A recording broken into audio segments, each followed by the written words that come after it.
I want to talk to you today about a super stellar metronome advanced technique that is seriously going to help your timing.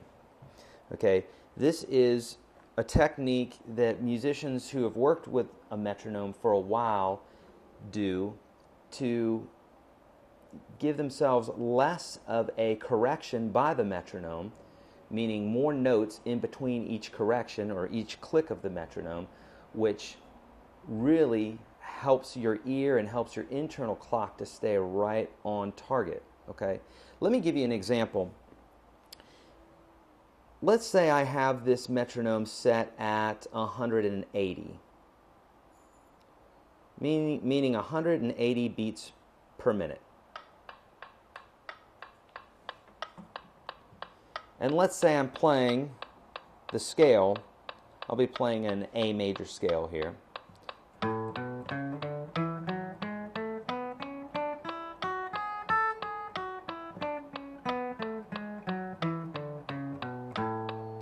Okay, so what I did there is I picked one note per click, okay?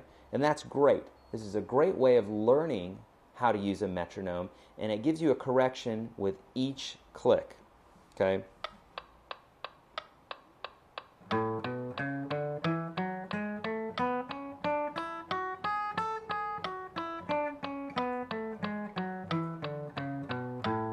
Okay. Now, what happens is if we were to cut this in half, meaning instead of 180, now we're going to do 90. Now what happens is we have half the amount of corrections. Okay? So we're not playing this as slow as we were doing before. It's just clicking half as much. So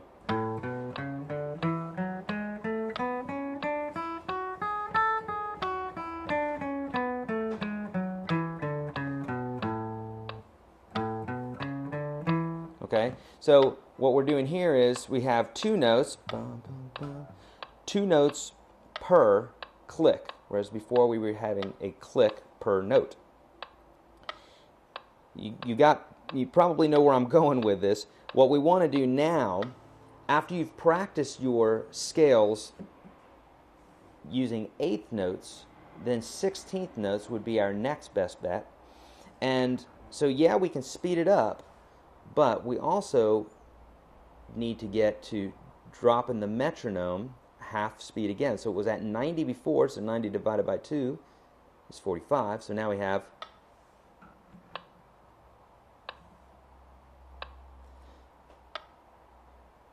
okay. And so before we were going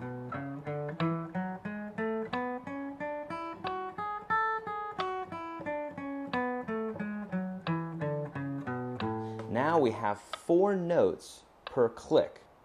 Okay? This takes a little getting used to, but you could just sit here with the metronome. This is a good thing to do before you go to the guitar, is to be able to count it.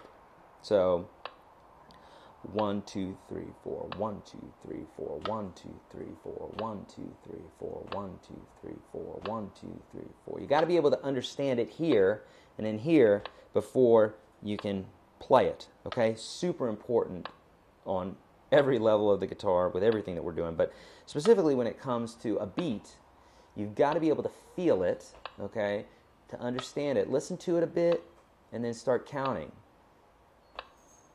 1, 2, 3, 4, 1, 2, 3, 4, 1, 2, 3, 4, 1, 2, 3, 4, 1, 2, 3, 4, 1, 2, 3, 4, 1, 2, 3, 4, 1, 2, 3. Then you'll get in a groove.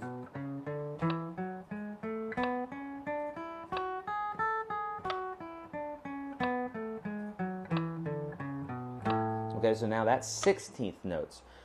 When you get that down, okay, and you can do this in one position, it's totally fine, then you want to up it again. So we don't want to cut the metronome anymore probably from here. I mean, technically we could, but we could double the speed of our scale, okay? And from there, now we're going to be playing 32nd notes. So these were 16th notes.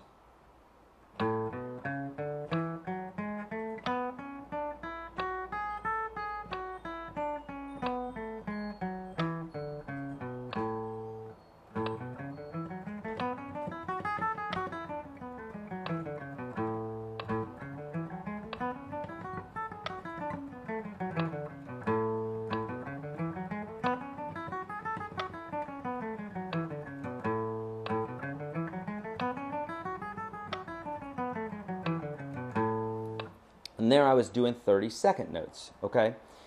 Yeah, that does definitely take some time to get used to, but I want it to be a goal of yours. If you're just new to working with the metronome, then this is a goal of yours. It's something I don't want you to look at yet. I want you to get, quarter notes, eighth notes, and 16th notes down before you even start looking at this, because you'll get really confused. But if you're at that level where you're doing 16th notes and you're feeling good about it, try cutting your metronome in half. Okay, cutting the speed in half, then play the scale the same exact way, and you'll be playing 30-second notes. From there, you can start slowly increasing that speed.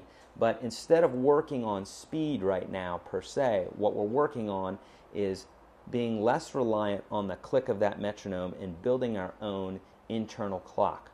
Try this Super Ninja metronome technique here, and you will massively build your internal clock.